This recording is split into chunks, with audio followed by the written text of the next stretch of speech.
Hello everyone. At the moment I record this video, we are Friday the 23rd morning. It's 8:30 in the morning and I'm enjoying nature as usual in the morning promenade in this grisâtre weather. Oh, there's a squirrel. So nice. Grisâtre in French. There's a strange melancholy to this environment. Northern Scandinavia at early fall, late summer. But there's also a mystique. There's also a mystique here. It's strange to sometimes think that one day, once upon a time, Vikings roamed this earth. And there's some very hot runner that comes. I'm gonna pause my video. I didn't really want to be in the way of the runners. And as mushrooms grow up in the north, the corpses of young men decay in the east. I just made that up. Yeah, sad reality, guys. Sad reality. And I'm still puzzled. I'm still puzzled by the purpose behind this Kursk operation.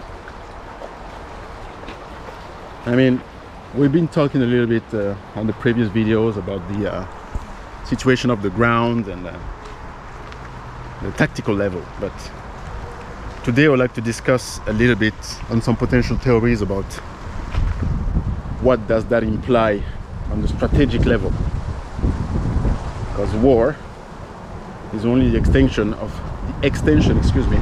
politics, and I think we should take that aspect into consideration today.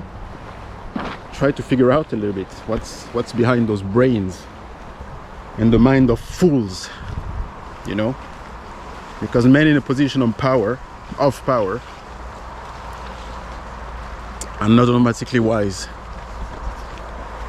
There is no guarantee, and I think that life and history has proven many times that power, wisdom, or even competences do not necessarily go hand in hand. And the more the situation decays and deteriorates globally, I think we start to understand this sad reality more and more. Some people are coming out naked out of the water, so let me shut the camera for a second. This is Scandinavia after all. A bargaining chip for an upcoming negotiation, they said, Ukrainian side. So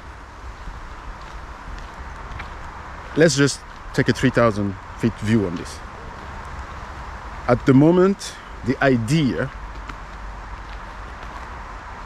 of putting negotiations on the table comes, you decide to invade Russian territory with as much aggressivity as you can. Okay? And now we all know that negotiations are off the table. Number one, there's an issue of trust that's been betrayed many times over between Ukraine and Russia. And this is not the least of them. You may call Putin many names, but he's not a fool. He's not a fool. And this, I'm presuming that he doesn't trust the West anymore, you know? So I have a hard time seeing him considering negotiations again.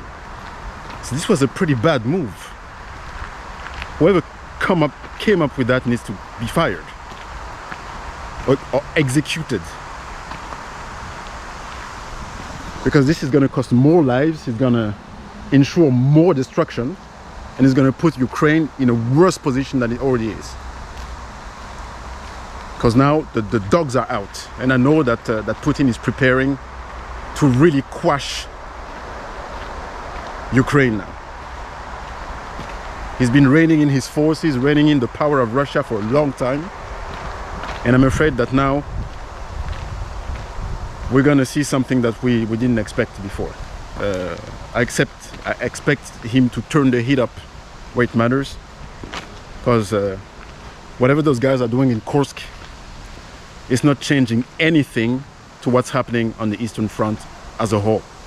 It's collapsing, and it's going to accelerate in its collapse. So many sources assume that the Kurhatov, am I saying that right?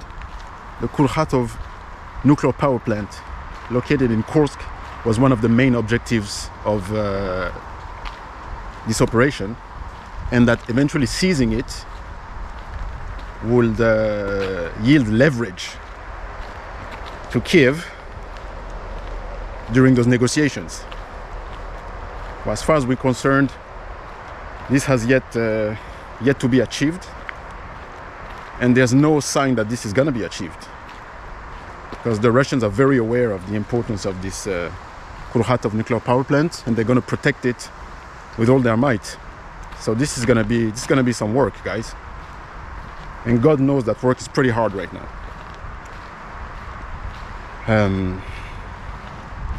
Yeah, the news, latest news also, and very important ones. Putin made a declaration that there was an attempt at striking the nuclear power plant. And you remember in my first video about the Kursk operations, I had mentioned and I had assessed that this was one possibility, that the Ukrainians would try to strike that nuclear power plant and cause some sort of ecological catastrophe, or harm the power grid of Russia in such a way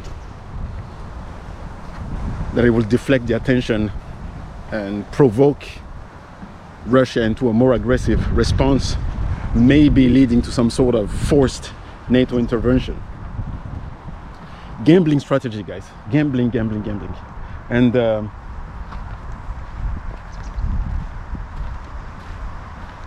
when a party becomes desperate in a war, it will resort increasingly to gambling strategies. This is desperate poker strategy, you know. We're gonna go all in and we're gonna take everything down. Ça passe ou ça casse, as we say in French. And I think that this is it's a telltale, like I said, of a collapsing faith, confidence, and even ability, you know, in Kiev to keep fighting this conflict, you know, and achieve its goals. And I'm not even sure they know the goals anymore. The only goal is to avoid negotiations proper, you know, to put an end to this. And this is quite saddening, quite irresponsible, I must say, you know. There is no fairness in that. And I think history has been written in front of us, and history is not only made of good and triumphing over evil, even though regarding this conflict the question of good and evil is quite skewed in different regards. And this is something that I leave each and everyone to go and research. What is the background of this conflict? Who are the good guys and who are the bad guys? Because there are none. And there's blood on every hand in this conflict, on both parts. And so we're gonna see after this declaration, you know, because those are some grave accusations. And I do believe that they are grounded, because this is something that I saw as a possibility, that the Ukrainians will attempt to destroy this power plant and cause some sort of catastrophe, you know. So we're gonna keep following this. We're gonna keep following this, and we're gonna still attempt to understand what's going on. What was the point of that? Because this, I think, is a turning point in this war. This was a really bad move in many ways, extremely bad move to my understanding, and I have yet to discover with you what the future holds, now that another line has been crossed, you know. So let's observe, and I'll be updating as soon as I have new thoughts to share about this, and as events unfold. In the meantime, here we are in beautiful northern Scandinavia, northern Sweden for that matter, enjoying fall and its beautiful scenery and weather. And I see you guys in the next video. Bye bye.